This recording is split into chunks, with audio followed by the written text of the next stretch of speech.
হাদি হচ্ছে ইনকিলাব মঞ্চের অন্যতম একজন সংগঠক। তো এইটার যারা রাইভাল, যারা এটাকে পছন্দ করে নাই, যারা এটার প্রতিপক্ষ, তারাই তাকে টার্গেটেড একটা কিলিং করার জন্য এই হামলাটা করেছে।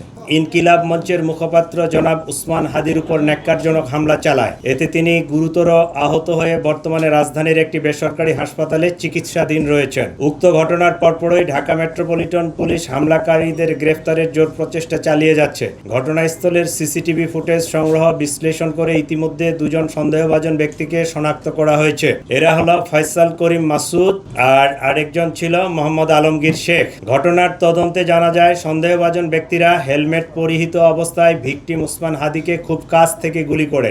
ঘটনার প্রকৃত রহস্য উদ্ঘাটন ও শনাক্তকৃত সন্দেহভাজনদের গ্রেফতারের ইতিমধ্যে বিভিন্ন স্থানে অভিযান পরিচালনা করা হয়েছে এবং অভিযান চলমান রয়েছে। আর মনোবল হতে হয় স্পাদৃঢ়। জেরুসালেম 25 বছরের পথ চলায় নিরাপদে রাখার প্রত্যয়ে সন্দেহভাজন ব্যক্তিরা যেন সীমান্ত পার না হতে পারে সেজন্য তাদের পাসপোর্ট সংগ্রহ করে পাসপোর্ট ব্লক করে দেওয়া হয়েছে। সীমান্তে অতিরিক্ত সতর্কতা জারি করা হয়েছে। এছাড়াও সন্দেহভাজন ব্যক্তিদেরকে গ্রেফতারের সহযোগিতার জন্য গণপ্রজাতন্ত্রী বাংলাদেশ সরকারের পক্ষ থেকে 50 লাখ টাকা পুরস্কার ঘোষণা করা হয়েছে। ইতিমধ্যে শেরপুরের নলিতাবাড়ি এলাকায় অভিযান পরিচালনা করে সীমান্ত দিয়ে লোক পারাপার যারা করে এই জড়িত সন্দেহে আমরা দুইজনকে গ্রেফতার করতে সক্ষম হয়েছি, তাদেরকে নিয়ে আসছি। আর র্যাব মোটর সাইকেলের যে মালিক মনে করছে এরকম একজনকে র্যাব আটক করে আমাদের হাতে সোপর্দ করেছে। প্রিয় সাংবাদিকবৃন্দ, চাঞ্চল্যকর এই ঘটনায় জড়িতদের গ্রেফতারে আমরা আন্তরিকভাবে কাজ করছি। আপনাদের মাধ্যমে সর্বসাধারণের নিকট অনুরোধ, আপনারা যদি কোনো তথ্য পেয়ে থাকেন নিকটস্থ পুলিশকে অথবা 999-এর মাধ্যমে পুলিশকে আপনারা জানাতে পারেন।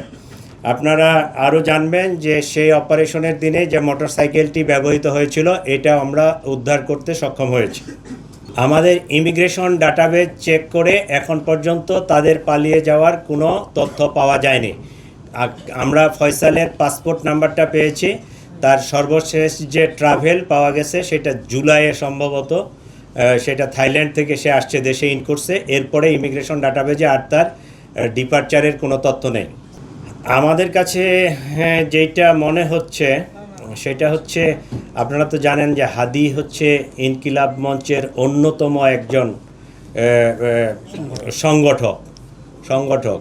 তো এইটার যারা রাইভাল, যারা এটাকে পছন্দ করে নাই, যারা এটার প্রতিপক্ষ, তারাই তাকে টার্গেটেড একটা কিলিং করার জন্য এই হামলাটা করেছে। এই ঘটনায় কোনো মামলা হয়নি এখনো?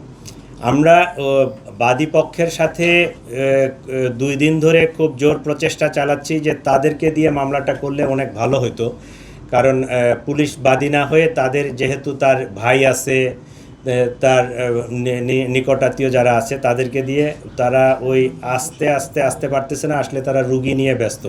তো জিনিসটা সুন্দরভাবে জিডি করা আছে, আমরা অলরেডি এফআইআর ড্রাফটও করছি।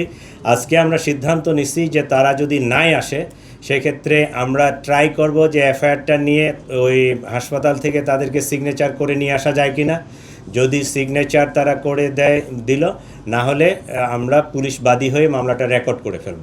আমি একজন দায়িত্বশীল কর্মকর্তা বাংলাদেশ গভর্নমেন্টের।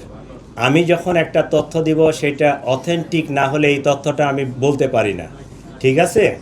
আপনাদের মতো আমিও এটা ফেসবুক সহ বিভিন্ন সোশ্যাল মিডিয়ায় দেখেছি।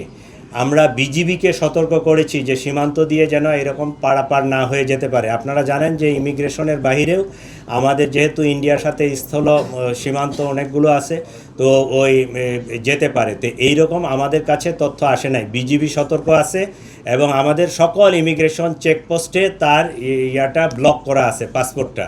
তো আমরা এইরকম কোনো তথ্য পাইনি, আমরা নিশ্চিত না।